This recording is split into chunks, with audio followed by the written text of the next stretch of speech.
அம்மா mister gold கடலை எண்ணெய் வாங்கு 50 ரூபாய் கேஷ்பேக் கிடைக்கும். ஆமாமா எல்லாருக்குமே 50 ரூபாய் கேஷ்பேக் கண்டிப்பா கிடைக்கும் அண்ணி. இப்போது புதிய அறிமுகம் ஆச்சி ஹோட்டல் சாம்பார் 50 கிராம் ரூபாய் 20 மட்டுமே. ஸ்டுடியோ கிரீன் KE ஞானவேல் ராஜாவின் பிரம்மாண்ட தயாரிப்பில் சூர்யா அசத்தும் கங்குவா வெற்றி நடை போடுகிறது. கணவன் மனைவி 2 பேருமே வாஸ்து சரியில்லாத ஒரு வீட்டில் வாழ்ந்துட்டு இருக்காங்க. வாஸ்து சரியில்லாத காரணத்தால 2 பேருக்கு இடையில பிரச்சனை ஏற்பட்டு பிரிஞ்சிருக்காங்க. கணவர் அதன் பிறகு ஒரு நல்ல வாஸ்து சரியா இருக்க ஒரு வீட்டுக்கு குடிபெயர்ந்து போயிடுறாரு. அவர் குடிபெயர்ந்து போனதுக்கு அப்புறம் அந்த மனைவி திரும்ப அவர் கூட வாழ்றதுக்கான வாய்ப்புகள்லாம் இருக்கா? அந்த மனநிலையை அந்த வாய்ப்பை இந்த வீடு அந்த கணவரோட வீடு நிச்சயமா உருவாக்கும். அந்த பெண்ணோட வீடு வடகிழக்கு வடமேற்கு பிரச்சனை இருக்கு. ஏன்னா வடகிழக்கு தான் வரவுக்கு உண்டான திசை, வம்சத்திற்கு உண்டான திசை. வரவு அப்படிங்கிறது பொருளாதாரம் மட்டும் இல்லை, அனைத்து வரவுகளும். ஒரு மருமகன் வரவு தான், ஒரு மருமகள் வரவு தான், ஒரு குழந்தை வரவு தான், நமக்கு தொழில் மூலமாக வரக்கூடிய வருமானம் ஒரு வரவு. திருப்பதி பர்ஃபெக்ட் வாஸ்து, அங்கே பணம் கொட்டிக்கிட்டு தான் இருக்குது. பர்ஃபெக்ட் வாஸ்துன்னு சொல்கிற இடங்கள்லையும் நம்மளோட இருப்பியல் படி நம்ம செக் பண்ணும் பொழுது அங்கே கணவன் மனைவி அப்படிங்கிறது பிரிவு தான். அதனால தான் கீழே அலமையில் அங்கே தனியாக தான் உட்காந்துருக்காங்க. ஹார்ட் ஒர்க் பண்ணி சம்பாதிக்கிறத விட ஸ்மார்ட் ஒர்க் பண்ணணும் அப்படின்னா வாஸ்து முக்கியம். தூக்கத்தில் பிரச்சனை வரதை தாண்டி தூங்கும்போது வர கனவுகள்னு ஒரு விஷயம் இருக்குல்ல, கெட்ட கனவுகள், அதுக்கும் இந்த வாஸ்துக்கும் சம்மந்தம்? நிச்சயமாக சம்மந்தம் உண்டு. ஏன்னா IBC பக்தி நேயர்களுக்கு வணக்கம். இன்னைக்கு என் கூட இந்தியாவிலேயே புகழ்பெற்ற முதல் பெண் வாஸ்து வல்லுனர் ஷஷ்டி ஸ்ரீ டி சரவணாதேவி அவர்கள் அம்மா தான் இருக்காங்க. வணக்கம்மா. வணக்கம்மா. நற்பவி. நல்லா இருக்கீங்களாம்மா? ஒரு புறம் செந்தில் ஆண்டவனும் ஒரு புறம் பழனி ஆண்டவனும் துணை இருக்க விஸ்வரூப வெற்றி பாதையில் இருக்க. நன்றிம்மா. சொல்லுங்கம்மா. என்னுடைய முதல் கேள்வி என்ன அப்படின்னா, ஒரு கணவன் மனைவி 2 பேருமே வாஸ்து சரியில்லாத ஒரு வீட்டில் வாழ்ந்துட்டு இருக்காங்க. வாஸ்து சரியில்லாத காரணத்தால் 2 பேருக்கு இடையில பிரச்சனை ஏற்பட்டு பிரிஞ்சிருக்காங்க. கணவர் அதன் பிறகு ஒரு நல்ல வாஸ்து சரியா இருக்க ஒரு வீட்டுக்கு குடிபெயர்ந்து போயிடுறாரு.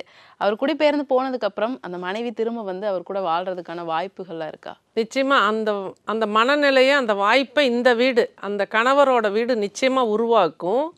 ஆனால் அந்த பெண்ணோட வீடு, ஏன்னா இந்த வாஸ்து அப்படிங்கிறது நம்ம சொல்லக்கூடிய இருப்பியல் வாஸ்து தூங்கும்போது தான் வேலை பார்க்குது. அப்போ அவங்க தூங்கக்கூடிய அவங்களோட பெண்ணோட பெற்றோர்கள் வசிக்கக்கூடிய அந்த வீட்டோட வாஸ்து மாறினால்தான் 100% வெற்றி கிடைக்கும்.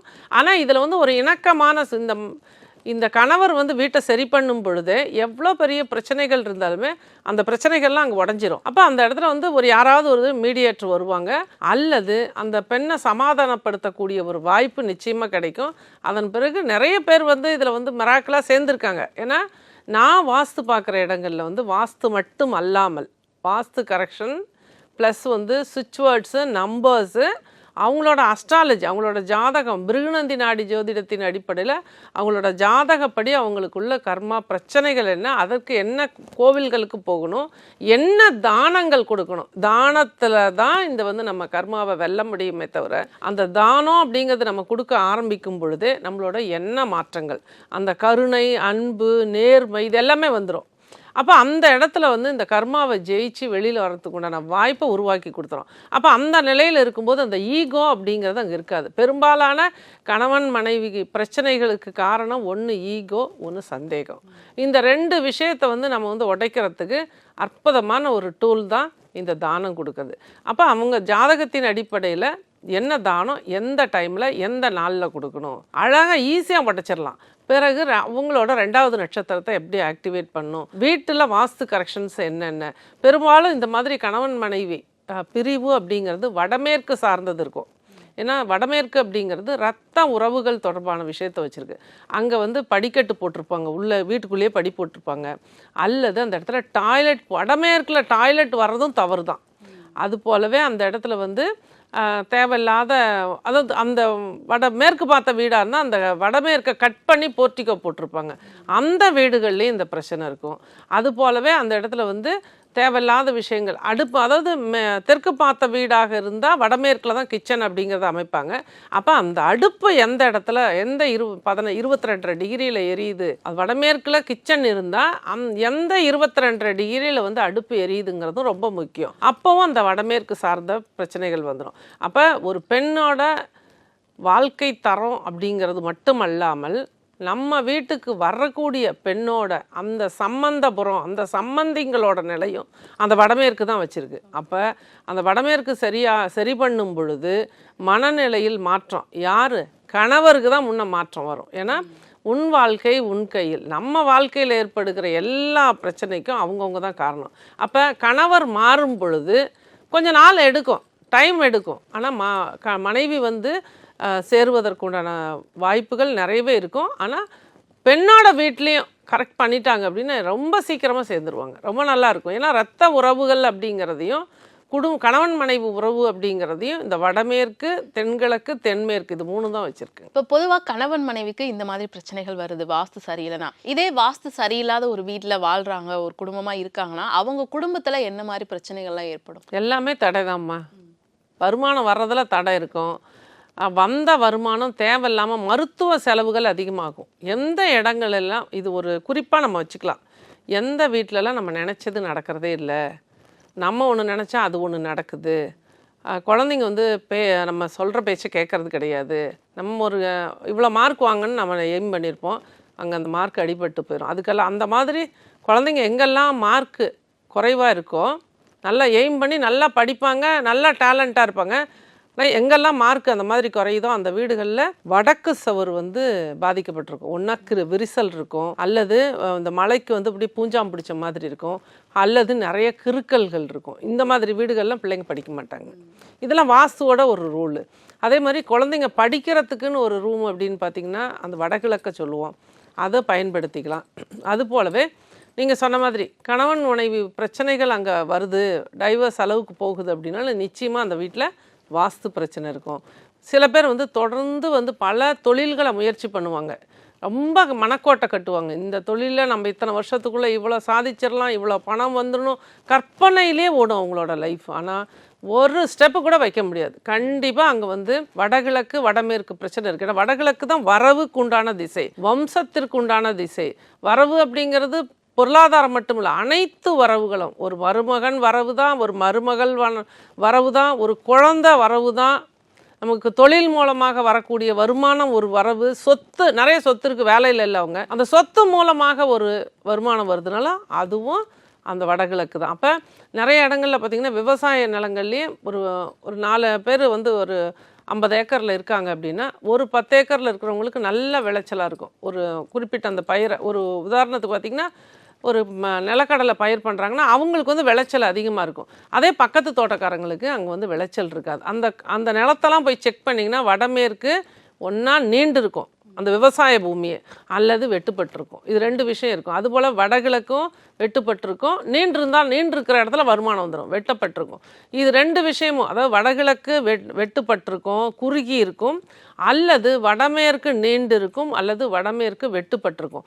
இந்த மாதிரி உள்ள பூமியில் விவசாயங்கள் கூட சரி இருக்கிறதுல, அது போலவே கோவில்களுக்கும் இது பொருந்தும். சரியான பூமியோட ஆற்றலை எடுத்து கொடுக்கக்கூடிய கோவில்கள் தான் நிறைய கூட்டம் வருது, அந்த இடத்துல தான் நல்ல வருமானம் வருது. கோவிலுக்கு கூட ஒரு இது ரூல் தான். அதாவது ஆகம விதிப்படி நம்ம வந்து கோபுரங்கள், இந்த சிலைகள் இங்கெங்கே வைக்கணும், இந்த மாதிரி தான் கும்பாபிஷேகம் பண்ணணும், இதெல்லாம் வந்து ஸ்தபதிகளோட வேலை. ஆனால் அந்த பூமி அப்படிங்கிறதும் அந்த இடத்துல வாஸ்து வந்து கோயிலுக்கும் வாஸ்து நிச்சயமாக உண்டு. எப்படின்னா திருப்பதி பர்ஃபெக்ட் வாஸ்து, அங்கே பணம் கொட்டிக்கிட்டு தான் இருக்குது. பர்ஃபெக்ட் வாஸ்துன்னு சொல்கிற இடங்கள்லையும் நம்மளோட இருப்பியல் படி நம்ம செக் பண்ணும் பொழுது அங்கே வந்து கணவன் மனைவி அப்படிங்கிறது பிரிவு தான். அதனால தான் கீழே அலமையில் அங்கே தனியாக தான் உட்காந்துருக்காங்க. சுவாமி நின்ற நிலையில் ஹார்ட் ஒர்க் பண்ணி, நல்லா ஸ்மார்ட் ஒர்க் இல்லை, ஹார்ட் ஒர்க்கு, கிட்டத்தட்ட 21 மணி நேரம் 20 மணி நேரம் நிற்கிறாரு. 2 மணி நேரம் 3 மணி நேரம் தான் ரெஸ்ட்டு கொடுக்குறாரு. ஹார்ட் ஒர்க் பண்ணி சம்பாதிக்கிறத விட ஸ்மார்ட் ஒர்க் பண்ணணும் அப்படின்னா வாஸ்து முக்கியம். ஸ்மார்ட் ஒர்க்கு மூளைக்கு வேலை கொடுக்கணும். இன்றைக்கி அந்த அளவுக்கு நம்மளோட தமிழ்நாட்டு குழந்தைங்கள்லாம் நிறைய பேர் படித்து நிறைய நல்ல ஜாபுக்கெல்லாம் போனதுனால தான் இன்றைக்கி வந்து நார்த் இந்தியன்ஸ் வச்சு இன்றைக்கி நம்ம வேலை செய்யக்கூடிய ஒரு நிலைக்கு வந்துட்டோம். இருந்தாலுமே கூட இன்னும் நல்ல நிறைய விஷயங்கள் வந்து இன்றைக்கி வெளிநாட்டுக்காரங்க வந்து நம்ம குழந்தைங்க இந்தியன்ஸோட குறிப்பாக நம்ம தமிழ்நாட்டில் இருக்கிற சாஃப்ட்வேர் இன்ஜினியர்ஸை நம்பி தான் இருக்கிறாங்க. அந்த மாதிரி ஒரு சூழ்நிலை தான் இன்றைக்கி போயிட்டுருக்கு. சென்னைக்கே ஒரு நட்சத்திரம் நாங்கள் சொல்லுவோம், இன்னொரு அஸ்ட்ராலஜர் இன்னொரு நட்சத்திரம் சொல்லுவாங்க. நிறைய இதில் வந்து கான்ட்ராவர்சிஸ் இருந்தாலும் வாஸ்து உண்மை. ஆனால் வந்து ஒவ்வொருத்தரும் ஒவ்வொரு விதமாக சொல்லலாம். ஆனால் யார் வந்து ரிசல்ட் எடுக்கிறாங்கங்கிறது தான் இதில் முக்கியம். ரிசல்ட் எடுக்கிறேன்னு சொல்லிட்டு அதிகப்படியான ஃபீஸ் பண்ணுறவங்க மட்டும் நல்ல வாஸ்து சொல்கிறவங்க நம்ம எடுத்துக்க முடியாது. கம்மியாக பார்க்குறவங்க, இப்போ லோக்கலில் பார்க்குறவங்க ரொம்ப குறைவான ஃபீஸ் கூட பார்ப்பாங்க, அவங்க திறமாசாலிகளாக கூட இருக்கலாம், தவிர்க்க முடியாது. ஆனால் வாஸ்து உண்மை அதை வந்து நுணுக்கமாக அந்த இடத்துல சைட்டில் நிற்கும் பொழுது நமக்கு வந்து அந்த கரெக்டாக நம்ம அதை கவனித்து அந்த இடத்தோட வடக்கு எத்தனை டிகிரி திரும்பி இருக்குங்கிறத பொறுத்து அங்கே சொல்யூஷன் அப்படிங்கிறத நம்ம கொடுக்கும்போது, நான் பார்க்குற என்னோடய கிளையண்ட்ஸ் வந்து 90 நாளில் அவங்க எந்த நிலையில் இருந்தாலும் மாறணும். மாறுறதுக்கும் சில பேர் மாறாது இருப்பாங்க, அவங்க எல்லாமே நெகட்டிவ் கமெண்ட்ஸ் போடுறவங்க, நெகட்டிவான தாட்ஸ் சொல்லுவாங்க. நிச்சயமாக எந்த காலத்துலேயும் எந்த வாஸ்து, எந்த ஜோதிடம், எந்த கோவிலுமே அவங்களோட தலையெழுத்தை மாற்ற முடியாது. நேர்மையான எண்ணங்கள், பாசிட்டிவாக இருக்கணும். அப்படி இருக்கும் பொழுதும் கரெக்டான சொல்லக்கூடிய விஷயத்தை கரெக்டாக வாஸ்து கரெக்ஷனும் பண்ணி சொல்லக்கூடிய விஷயங்களை ஃபாலோ பண்ணாங்கன்னா நிச்சயமாக விஸ்வரூப வெற்றி எல்லாருக்குமே ஒவ்வொரு நாளும் எடுத்து கொடுத்துட்டு தான் இருக்கேன். என்னோடய டொமைன் பொறுத்த வரைக்கும் நான் மட்டும்தான் கன்சல்டன்ட், வேறு யாரும் இன்னும் இது வரைக்கும் நான் உருவாக்கலை. என் மகளை தவிர அவங்க யூகேல இருக்காங்க, அவங்கள ஒரு வாஸ்து கன்சல்டண்ட்டாக உருவாக்கி வச்சுருக்கேன். அங்கே உள்ளவங்களுக்கு யூரோப்பியன் கண்ட்ரீஸு, யூஎஸில், யூகேல அவங்க பார்த்துட்ருக்காங்க. நம்ம வந்து இந்தியாவுக்குள்ளே நான் பார்த்துட்ருக்கேன். இதில் வந்து நம்ம வந்து ரொம்ப நம்மளது வந்து சயின்டிஃபிக்கானது. கூடுதலாக நம்ம சொல்லக்கூடிய விஷயங்கள் வந்து மேனிஃபெஸ்டேஷன், பிரம்ம முகூர்த்த வழிபாடுகள், ஏஞ்சல்ஸு, ஏஞ்சல் நம்பர்ஸு, இது மாதிரி ஒரு ஏஞ்சலை கூட நம்ம வந்து நம்மளோட எண்ணம் தான் அந்த ஏஞ்சலாக உருவெடுக்கும். அதுக்குண்டான கிளாஸஸ் எல்லாமே பண்ணலான் இருக்கேன் இப்போ ஜனவரியிலேருந்து.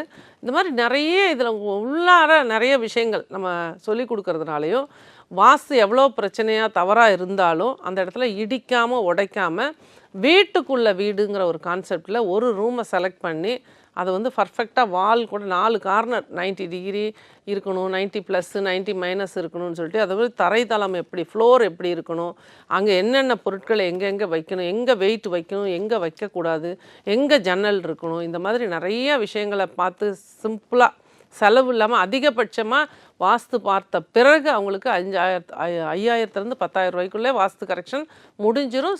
ரிசல்ட்டு ஃபீட்பேக் அழகாக இருக்கும், ரொம்ப நல்லா. அதுக்குள்ளே தூங்கும் பொழுது அவங்க நல்லா ஃபஸ்ட்டு வந்து வாஸ்து சரியாகும்போது நல்லா தூக்கம் வரும். ஏன்னா பல நாள் தூங்கி இருக்க மாட்டாங்க. நிறைய பேரை நான் சந்திக்கிறேன், நிறைய பேர் வந்து ஸ்லீப்பிங் டோஸ் போட்டு தான் தூங்குறாங்க. ஏன்னா மன அழுத்தம், பணம் பற்றாக்குறை, அதிகப்படியாக ஒரு கல்யாணத்துக்காகவோ அல்லது ஒரு வீடு கட்டுறதுக்காக ஒரு லோன் வாங்கியிருப்பாங்க, அதை ப்ராப்பராக கட்ட முடியாத சூழ்நிலையில் இருப்பாங்க. இந்த மாதிரி அந்த மாதிரி இருக்கும் பொழுது அவங்களுக்கு வந்து ஒரு ஸ்ட்ரெஸ் அப்படிங்கிறது வந்துடும். அந்த ஸ்ட்ரெஸ் இருக்கும்போது என்ன, குடும்பத்தில் ஒருத்தருக்கு ஒருத்தர் நல்லா பேசிக்க மாட்டாங்க, குழந்தைங்களோட விஷயத்தில் வந்து கவனிப்பு இருக்காது. அப்போ அந்த குழந்தைங்க வந்து தடம் மாறி போகிறதுக்கும், கணவன் மனைவி 2 பேரும் ஒரு இடத்துல ஒரு 5 நிமிஷத்துக்கு மேலே அமைதியாக உட்காந்து பேச மாட்டாங்க. ஏன்னா வாழ்க்கையில் ஏற்பட்டிருக்கிற தடைகளுக்கு நீ தான் காரணம்னு ஒய்ஃபு சொல்லுவாங்க. அதே விஷயத்த கணவர் நீ தான், உன்னால தான் இது நடந்துச்சுன்னு சொல்லுவார். ஏன்னா பிரச்சனை வரும்போது மற்றவர்கள் மேலே அந்த பழியை தூக்கி போடுறது தான் நம்மளோட பழக்கம் எப்போவுமே. இது மாறக்கூடிய விஷயம் கிடையாது. இதெல்லாம் மாறும். அந்த இடத்துல வாஸ்துப்படி பர்ஃபெக்டாக அந்த செலக்ட் பண்ணி தூங்கும் பொழுது நல்ல பாசிட்டிவ் மனநிலைக்கு வந்துடுவாங்க. அடுத்து என்ன தொழில் பண்ணலாம், கடன் ஆயிடுச்சு, சரி கடன் வருமானம் வராமல் எப்படி கடன் கட்டுறது, கடன் வரலாம், கடன் தீர்றதுக்கு எந்த கோவிலுக்கு போகணுன்னு கேட்குறாங்க. கோவிலுக்கு போகிறதுனால கடன் தீராது, உழைச்சாதான் கடன் தீரும், புரியுதுங்களா? அந்த தெளிவை கொடுப்பேன். எனக்கு கடன் தீரத்துக்கு நம்பர் கொடுங்கன்னு கேட்பாங்க. கடன் தீர்றதுக்கு நம்பர் உண்டு. என்னென்னா அந்த நம்பர் எழுதும் போது அடுத்ததாக நம்ம என்ன உழைப்பை போடலாம், அடுத்ததாக நம்ம என்ன பண்ணுனா எக்ஸ்ட்ரா இன்கம் நம்மளுக்கு வருங்கிற மனநிலை கிடைக்கும். அப்போ வந்து நீங்கள் வந்து ஒரு வேலை செய்வீங்க, ஒரு பணம் வரும். ஆனால் நான் வந்து கோவிலுக்கு மட்டும்தான், வீட்லேயும் நிறைய ஒரு 50 விளக்கு ஏற்றுவேன், நான் கோவிலுக்கு மட்டும்தான் போய்கிட்டு இருப்பேன்னா அந்த இடத்துல நிச்சயமாக கடன் அடையாது. வாஸ்து கரெக்ஷன் பண்ணணும். சொல்லக்கூடிய விஷயங்களை பர்ஃபெக்டாக பாசிட்டிவான மனநிலைக்கு வர்றதுக்கு நம்பர்ஸு, சுவிட்ச் வேர்ட்ஸு, கோவிலும் சொல்லுவேன். கோவில் எதுக்குன்னா, கோவிலில் போய்ட்டு இறைவனை வழிபாடு மட்டும் பண்ணிட்டு வாங்க. இறைவன்கிட்ட போய் எனக்கு இவ்வளோ கடன் ஆயிடுச்சு அப்படின்னு சொன்னால் கடவுளாக கடன் வாங்க சொல்கிறாரு. அதனால வந்து அங்கே போய் வழிபாடுகள், தீபம் போடுங்க. அங்கே போய் கொஞ்சம் அங்கே வந்து நிறைய சக்கரங்கள் வந்து பிரதிஷ்டை பண்ணியிருப்பாங்க. நல்ல எனர்ஜி உள்ள கோவிலாக இருக்கும். அங்கே போய் உட்காந்துட்டு அமைதியாக உட்காந்துருந்துட்டு வந்தீங்க அப்படின்னா அந்த எனர்ஜி வந்து நீங்கள் வந்து உங்கள் உடம்பு வந்து அப்சர்வ் பண்ணும், அந்த ஈர்க்கக்கூடிய சக்தி உங்களுக்கு வரும். அந்த மாதிரி உங்கள் சக்கராஸ் நல்லா ஆக்டிவேட் ஆகும்போது நல்லா வேலை பார்க்கணும், நேர்மையாக உழைக்கணும் அப்படிங்கிற சிந்தனைகளும், மற்றவர்கள் மேலே பொறாமப்படாத ஒரு சூழ்நிலையும், மற்றவர்களை பற்றி ஃபஸ்ட்டு கஷ்டம் அங்கெல்லாம் தவறாக பேசுகிறாங்களோ அங்கெல்லாம் ஜென்மத்துக்கும் முன்னேற முடியாது. அவங்க இந்த மாதிரி எண்ணங்கள் வராமல் இருக்கும். இதெல்லாம் இருக்கும் பொழுது ஆட்டோமேட்டிக்காக நம்ம வந்து நம்ம வேலையை பார்க்க ஆரம்பிச்சிருவோம். நல்ல தொழில், நல்ல வருமானம் கட்ட ஆரம்பிச்சிருவோம். இந்த மாதிரி சிந்தனைகள், இந்த மாதிரி கவுன்சிலிங் கொடுப்பேன். ஒரு வீட்டுக்கு போனால் குறைந்தபட்சம் 1.5 மணி நேரத்துலேருந்து 2 மணி நேரம் எடுத்துக்கிறேன். பிறகு என்னோடய பர்சனல் நம்பர் கொடுத்துருவேன். சரவணாதேவி மேஜிக்கல் மிராக்கிள் குரூப் அப்படின்னு ஒன்று வச்சுருக்கேன். அந்த குரூப்பில் இருந்தாவே அங்கே எல்லாம் பாசிட்டிவான ஆளுங்க தான் இருக்காங்க. இப்போ தான் போட்டேன், 2 நாள் ஆச்சு. ஒரு 250 பேர் இருக்காங்க. ரொம்ப பாசிட்டிவாக இருங்க. பாசிட்டிவானவங்களோட சேரும்போது பாசிட்டிவாக தான் இருப்போம். அப்புறம் டெய்லி ஏதாவது ஒரு அவங்களுக்கு விஷயங்களை பற்றி சொல்லி கொடுக்குறேன். இந்த மாதிரி ஏராளமான பொது விஷயங்களை நான் பண்ணிகிட்ருக்கேன். ரொம்ப அழகாக போயிட்டுருக்கேன். ஏன்னா உதாரணத்துக்கு எடுத்துக்கிட்டிங்கன்னா, ஒருத்தர் நம்ம வந்து வாஸ்து பார்க்க போகிறோம். அவங்களுக்கு நல்ல ரிசல்ட் கிடைச்சா தானே நம்மளோட இருப்பாங்க. அவங்க எல்லாமே என் குரூப்பில் இருக்காங்களே, அப்போ நல்லவங்களுக்கு இது பழிக்குது, நல்லா இருக்காங்க. இடையில பேசும்போது தூக்கம் அப்படிங்கிற ஒரு விஷயத்தை பற்றி பேசிட்டு இருந்தீங்க. வாஸ்து சரியில்லைன்னா தூக்கம் வந்து அதில் பிரச்சனை வரும் அப்படின்னு. தூக்கத்தில் பிரச்சனை வரதை தாண்டி தூங்கும்போது வர கனவுகள்னு ஒரு விஷயம் இருக்குல்ல, கெட்ட கனவுகள், அதுக்கும் இந்த வாஸ்துக்கும் சம்மந்தம்? நிச்சயமாக சம்மந்தம் உண்டு. ஏன்னா ஒரு வீட்டில் வந்து அதிகப்படியான தேவையில்லாத பொருட்கள் எங்கெல்லாம் அடைச்சு வச்சுருக்கோமோ அங்கெல்லாம் வந்து இந்த கனவு அப்படிங்கிறது வரும். ஏன்னா தேவையில்லாத பொருள் அப்படின்னா என்ன, பழைய பொருட்கள்னு சொல்லுவோம். பழைய பொருட்கள் விற்கிற அது வேஸ்ட்டெல்லாம் எடுத்துகிட்டு போய் வச்சுருக்காங்களுக்கு அந்த கடை அதெல்லாமே சனியின் ஆதிக்கத்தில் வரும். அப்போ நீங்கள் தேவையில்லாத பொருளை இப்போ 90 நாளைக்கு அசைக்காமல் வச்சுருக்கிற ஒவ்வொரு பொருளும் உங்களுக்கு எதிரடியாக தான் வேலை செய்யும். அப்போ அந்த பொருளெல்லாம் என்னைக்கு வெளியே நீங்கள் தூக்கி போடுறீங்களோ அப்போ தான் உங்களுக்கு நல்ல தூக்கம் வரும். வாஸ்துல ஃபஸ்ட்டு நான் சொல்கிறதே இதுதான். வீட்டுக்குள்ளே தேவையில்லாத பொருள் இருக்கக்கூடாது. அதே மாதிரி வீட்டை வந்து ரொம்ப சுத்தமாக வச்சுருக்கணும். அதுலேயும் ரொம்ப ரொம்ப தெளிவாக வச்சுருக்க வேண்டியது, சுத்தமாக வச்சுருக்க வேண்டிய இடம் ஒவ்வொரு வீட்டோட டாய்லெட்டு.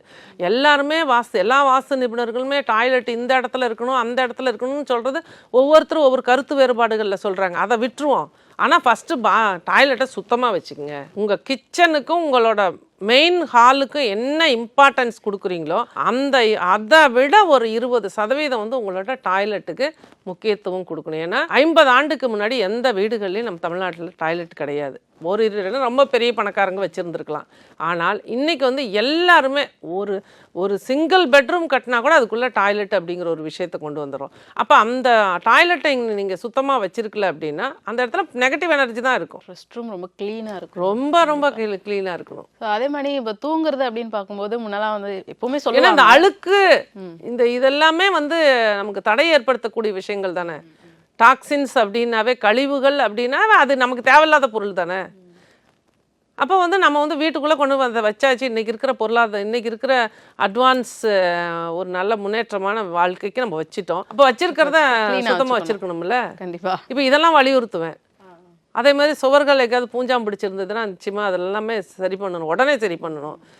கிறுக்கல்கள் குழந்தை இருக்கட்டும், இருந்தாலும் அதை சுத்தம் பண்ணிடணும். ஒயிட் வாஷ் அவங்கவுங்க தகுதிக்கு நிறைய காஸ்ட்லியாக பெயிண்ட் அடிங்கன்னு நம்ம சொல்கிறதில்ல. அது வந்து உங்களுக்கு தகுதிக்கு தகுந்த மாதிரி உங்கள் பட்ஜெட்டில் இப்போ ஒயிட் வாஷ் பண்ணிடுங்க. ஏன்னா நம்ம முன்னோர்கள் என்னென்ன பண்ணினாங்களோ அதெல்லாம் நம்ம பண்ணும் பொழுது நிம்மதி நிறைவான வாழ்க்கை இருக்கும். ஏன்னா முன்னாடி காலத்தில் வந்து பொங்கலானா போகிக்கு நம்ம வந்து வெள்ளை அடிப்போம். அப்போல்லாம் சட்டியில் தான் சமைப்பாங்க. வருடம் ஒரு முறை சமைக்கிற சட்டியை தூக்கி போட்டு புது சட்டி போடுவாங்க கிராமப்புறங்களில் சமைக்கிறதுக்கு. இந்த மாதிரி நிறைய அன்னைக்கு வந்து அந்த ஆரோக்கியத்துக்கு, அதாவது தூங்குறதுக்கும் சமைக்கிறதுக்கு மட்டும்தான் அந்த வீட்டுக்குள்ளே ஒரே குடிசை மாதிரி இருக்கும். அந்த மாதிரி இடங்கள்ல வந்து வீட்டுக்குள்ளே அந்த தூங்குறதுக்கும் அந்த சமைக்கிறதுக்கு மட்டும்தான் அங்கே உள்ள போவோம். பெரும்பாலும் வெளியே வச்சு தான் சமைப்பாங்க. அது போலவே அதிகமாக சூரிய வெளிச்சத்துலேயே இருந்தாங்க. அப்போ வந்து ஆரோக்கியம் இருந்தது. ஆயுள் நிறைய பேர் ரொம்ப நாள் வாழ்ந்தாங்க. நோயற்ற வாழ்வு கிடச்சிது. ஆனால் இப்போ எல்லாமே நம்ம சுருக்கிட்டு எல்லாமே வீட்டுக்குள்ளேயே உட்காந்து இன்றைக்கி செல்ஃபோனு, நம்ம வந்து டிவி அப்படிங்கிற ஒரு விஷயமும், வெளியில் வேலைக்கு போகிறவங்களா இருந்தால் அவங்களோட பணி வந்து ரொம்ப வந்து ஸ்ட்ரெஸ்ஃபுல்லாகவும் இருக்கிறதுனால, சன்லைட் அப்படிங்கிற ஒரு விஷயமே நம்ம வாழ்க்கையில் நமக்கு கிடைக்காதனால, அதே மாதிரி உணவு முறையில் வந்து சரியான ஒரு ஒழுக்கமின்மை அப்படிங்கிறதுனால அந்த இடத்துல வந்து ஒபிசிட்டிங்கிறத இன்றைக்கி நிறைய பார்க்குறேன். எங்கெல்லாம் வடகிழக்கு பாதிக்கப்பட்டிருக்கோ அங்கே ஒபிசிட்டி வெயிட் எடை போட்டிருப்பாங்க. டாக்டருக்கு படிச்சுட்டு இருக்கீங்களா மேம்? ஆல்டர்னேட்டிவ் மெடிசன்ல PhD வாங்கியிருக்காங்க. மாற்றுமுறை மருத்துவத்துல எல்லாமே சொல்ற அளவுக்கு ஏதோ இறைவன் அருளால, முருகன் அருளால ஒரு அளவுக்கு எனக்கு தெரிஞ்ச வரைக்கும் மக்களுக்கு சொல்லி கொடுக்குறேன். இல்ல நிறைய விஷயங்கள் நீங்க சொன்ன விஷயங்கள்ல இதெல்லாம் வந்து ஃபாலோ பண்ண வேண்டிய விஷயங்களா? ரெஸ்ட் ரூம் க்ளீனா வச்சுக்கிறது, நிச்சயமா நம்ம ஹெல்த் வைஸ் அது ரொம்ப நல்ல விஷயம். ஹெல்த் வெல்த் எல்லாத்துக்குமே பாத்ரூம் தான் காரணம், டாய்லெட் தான் காரணம். பணம் அப்படிங்கிறது எல்லாருக்குமே வேணும். எனக்கும் வேணும், உங்களுக்கும் வேணும், சாருக்கும் வேணும், இவங்களும் 2 பேருக்கும் வேணும். ஆனால் அந்த இடத்துல அந்த பணம் வந்து நமக்கு எப்படி வரணும் அப்படிங்கிற ஒரு ரூலை வந்து இந்த யூனிவர்ஸ் வச்சுருக்கு. அப்போ வந்து நமக்கு வந்து நம்ம சக்திக்கு தகுந்த மாதிரி எனக்கு ஒரு மாதிரி பணம் கிடச்சிட்ருக்கும், உங்களுக்கு ஒரு மாதிரி கிடைக்கும், சாருக்கு தம்பிங்களுக்கு ஒரு மாதிரி கிடச்சிட்ருக்கும். அதை வந்து அப்படியே நம்ம போய்கிட்டு இருக்கிறது சிறப்பு கிடையாது. நம்ம அடுத்த லெவல் போகணும், அடுத்த கட்டம் போகணும் அப்படின்னு சொன்னால் ஒரு நம்பர் இருக்குது, நம்பிக்கையோடு செய்யணும். ஆனால் இந்த நம்பர் எழுதுனா எழுதிட்டு வீட்டுக்குள்ளே உட்காந்துருந்தா வராது. அந்த நம்பரை எழுதிட்டு நம்மளோட பணியை நம்ம சிறப்பாக செய்யும் பொழுது அடுத்தடுத்த லெவல் எல்லாருமே நிச்சயமாக போக முடியும். 897 897 3 எண்கள் தான். அழகாக எழுதிடணும். 54 முறை க்ரீன் பென்ல எழுதணும். இந்த இடத்துல எழுதிக்கணும். இது சுக்கிரமேடு. இதில் வந்து க்ரீன் பென்ல எழுதணும். 897 எழுதிட்டு நமக்கு வந்து முன்னேற்றம் வந்துருச்சான்னு பார்க்கக்கூடாது. நீங்கள் 90 நாளுக்கு நீங்கள் பாட்டுக்கு எழுதிட்டு உங்கள் வேலையை நீங்கள் செஞ்சிட்டே இருப்பீங்க. 90ஆவது நாள் உங்கள் லைஃப்பில் ஒரு மாற்றம் நிச்சயமாக மாறி இருக்கும். உங்களுடைய வருமானத்தோட அளவு உறுதியாக அதிகமாகிருக்கும், நிச்சயமாக அதிகமாகிருக்கும். இதெல்லாம் வந்து ரொம்ப மேஜிக்கலாக நடக்கக்கூடிய மாற்றத்தை கொடுக்கக்கூடிய எண்கள் ரொம்ப சூப்பராக இருக்கும். எல்லாருமே நேயர்கள் எல்லாருமே நம்மளோட ஐபிசி பக்தி சேனல் பிராண்டட் சேனல். இந்த சேனலோட நேயர்களும் எல்லாம் பிராண்டடாக இருக்கணும். அதனால் வந்து இந்த நம்பரை எழுதுங்க. நீங்கள் வந்து நிச்சயமாக புகழ் பெறுவீங்க, பொருளாதாரம் மேம்படும், அறிவார்ந்த நபர்களாக நீங்கள் வந்து சமுதாயத்தில் இருப்பீங்க. நன்றி. வாஸ்து மட்டுமே நான் சொல்லி ஜெயிக்க வைக்கிறதுக்குங்கிறது கொஞ்சம் ரிஸ்க்காக இருக்குது. சரியாக பண்ணுறவங்க எடுத்துடுறாங்க. அந்த 10,000 செலவு பண்ணி கூட வாஸ்து கரெக்ஷன் பண்ண முடியாத இருக்கிறவங்களுக்கு என்ன சொல்யூஷன்? அவங்க அப்படியே இருக்க வேண்டியதானே. அவங்களுக்கு ஒரு நம்பர், ஒரு ஐசியூவில் இருக்கிறவனுக்கு ஒரு ஆக்சிஜன் கொடுத்து அவங்கள டெவலப் பண்ணும்போது அழகாக அடுத்தது வாஸ்து கரெக்ஷன் பண்ணுவாங்க. அவங்க சூப்பராக அப்போ அந்த நம்பரை கரெக்ட் பண்ணி அவங்க வந்து வாழ்க்கையில் அவங்களுக்கு ஒரு முன்னேற்றம் கிடைக்கும் போது என் மேலே ஒரு நம்பிக்கை வரும். ஃபஸ்ட்டு அம்மா சொல்கிறத செஞ்சால் நமக்கு நல்லது நடந்துருங்கிற நம்பிக்கை வரும்போது எப்படியாவது ஒன்று அரேஞ்ச் பண்ணி வாஸ்து பார்த்துட்றாங்க. 4 வருஷமாக என்னை ஃபாலோ பண்ணி பார்த்தவங்க 5 வருஷமாக ஃபாலோ பண்ணி பார்க்குறேன் அப்படின்னு சொல்லி நிறைய பேர் சொல்கிறாங்க. சூப்பராக அவங்களுக்குலாம் அவங்க ஏன்னா நான் சொல்லக்கூடிய ஒவ்வொரு விஷயத்தையும் 10 நோட்டு கூட போட்டு எழுதி வைக்கிறாங்க. எங்களோட தலைமுறைக்கு அடுத்த ஜென்ரேஷனுக்கு நாங்கள் கொடுக்கணுமா, நீங்கள் புக்கு போடுங்க. நான் எதையுமே புக்கெல்லாம் போட்டுட்டு சொல்கிறேன். எனக்குன்னு ஏஞ்சல்ஸ் இருக்காங்க. என்னோடய ஏஞ்சல்ஸ் என்றைக்கும் என் கூட இருக்காங்க. என்னோடய ஏஞ்சல்ஸ் எந்த நேரத்தில் என்ன பிரபஞ்சத்துலேருந்து எனக்கு கிடச்சி கொடுக்க சொல்கிறாங்களோ அதை நான் மக்களுக்கு வெளிப்படையாக கொடுத்துட்றேன். நம்ம பேசுகிறோம், இப்போ இந்த நம்பர் சொல்கிறோம், இது எல்லோரும் நம்ம கிளையண்ட் இல்லாதவங்க எல்லோரும் தான் பார்க்குறாங்க. யார் பலனடைஞ்சாலும் அந்த பிளஸ்ஸிங்ஸ் அந்த கிரெடிட்டு நம்ம சேனலுக்கும் ஐபிசி பக்தி சேனலுக்கும் எனக்கும் தான். அதாவது இதில் இன்னொரு விஷயம் என்ன கூடுதலாக அப்படின்னா மழைநீர் சேகரிப்பு அப்படிங்கிறதும் பண ஈர்ப்பு கொடுக்கும். மழைநீரும் பணம் தான். தண்ணினாவே சந்திரன்னாவே பணம் தான். அப்போ இந்த இடத்துல மழைநீர் அப்படிங்கிறது அதுக்கு வந்து ரொம்ப ஒரு சக்தி உண்டு. அதாவது எனக்கு வந்து சளி பிடிச்சிக்கும் அந்த மாதிரி நெகட்டிவ் தாட்ஸ் இல்லாதவங்களும் மழை வரும்போது நனையிறதும் நம்மளோட பாடியில் உள்ள நெகட்டிவிட்டியை கிளியர் பண்ணும். அது இல்லாமல் மழைநீர் சேகரிப்பு அப்படிங்கிறது ரொம்ப ரொம்ப ரொம்ப முக்கியமான ஒரு விஷயம். ஏன்னா இந்த மழைநீர் சேகரிப்பை வடகிழக்கில் நம்ம சேமிக்கும் பொழுது ஒரு தொட்டி கட்டி சேமிக்கும் பொழுது அந்த இடத்துல வந்து கிராவிட்டி அப்படிங்கிறது அந்த இடத்துல ஒரு பள்ளம் இருக்கிறது. ஆல்ரெடி நம்ம ஒரு சம்பு வச்சுருப்போம். சம்பு பக்கத்துலேயே மழைநீர் சேகரிப்பு தொட்டி போட்டு நம்ம தண்ணி சேகரிப்பு பண்ணுறதும் ஒரு நல்ல ஒரு முன்னேற்றத்தை அந்த குடும்பத்துக்கு ஒரு பண வரவை உண்டாக்கி கொடுக்கும். பொதுவாக சொல்லுவாங்க தண்ணி அதிகமாக செலவு பண்ணால் காசு அதிகமாக செலவாகும் அப்படின்வாங்க. நிச்சயமா தண்ணி செலவு பண்ணுறதும் அதிகமாக பண்ணக்கூடாது. தண்ணி வராமையும் டேப் எந்த வீட்லேயும் இருக்கக்கூடாது. அதாவது சொட்டிக்கிட்டே இருக்கும் சில வீட்டிலலாம் தண்ணி. அது ரொம்ப ரொம்ப டேஞ்சர். தண்ணி சொட்டிக்கிட்டே இருக்கும் பாருங்களேன். அந்த வீட்டிலலாம் எலக்ட்ரிக்கல் பொருள், அதாவது fridge, washing machine, grinder, mixie இதெல்லாம் அடிக்கடி என்ன காரணம்னே தெரியாது போயிடும். இதெல்லாமும் பிரச்சனை தான். தண்ணியை வந்து ரொம்ப சிக்கனமாக செலவு பண்ணணும். வந்து டேப்பில் வந்து தண்ணி வரல அப்படின்னா அதையும் வந்து நம்ம வந்து கரெக்ட் பண்ணிடணும், உடனே கரெக்ட் பண்ணணும். அதே மாதிரி நம்மளோட மேல்நிலை தண்ணீர் தொட்டி சுத்தமாக இருக்கணும், கீழ்நிலை தண்ணீர் தொட்டியும் சுத்தமாக இருக்கணும். தண்ணி தொட்டியும் அந்த இடமும் வந்து நமக்கு வந்து பொருளாதாரத்துக்கு உண்டான பகுதிகள். ஏன்னா கீழே உள்ள தண்ணி தான் வடகிழக்கில் இருக்கிற தண்ணி தான் நம்ம வந்து தென்மேற்குக்கு ஏற்றுறோம். தென்மேற்கில் இருக்கிற தண்ணி தான் வீடு முழுவதும் வருது. இது நமக்கு உடம்புலையும் இது ஒரு சிஸ்டம் நம்மளோட நரம்பு மண்டலத்தில் இருக்குது. அதனால வந்து இந்த தண்ணியை வந்து நம்ம வந்து கரெக்டாக நம்ம செலவு பண்ணும் பொழுது பொருளாதாரமும் மேம்படும், ஆரோக்கியம் மேம்படும். ரொம்ப நல்ல ஒரு புதிய வரவுகளை நமக்கு கொடுக்கும். கண்டிப்பாக நிறைய பயனுள்ள தகவல்களை ரொம்ப அழகாக தெளிவாக சொல்லியிருக்கீங்க. ரொம்ப நன்றி. நன்றிங்கம்மா. வெற்றிவேல் முருகா. அம்மா மிஸ்டர் கோல்ட் கடலை எண்ணெய் வாங்கு, 50 ரூபாய் கேஷ்பேக் கிடைக்கும். ஆமாமா, எல்லாருக்குமே 50 ரூபாய் கேஷ்பேக் கண்டிப்பா கிடைக்கும் அண்ணி. இப்போது புதிய அறிமுகம் ஆச்சி ஹோட்டல் சாம்பார் 50 கிராம் ரூபாய் 20 மட்டுமே. ஸ்டுடியோ கிரீன் KE ஞானவேல் ராஜாவின் பிரம்மாண்ட தயாரிப்பில் சூர்யா அசத்தும் கங்குவா வெற்றி நடை போடுகிறது.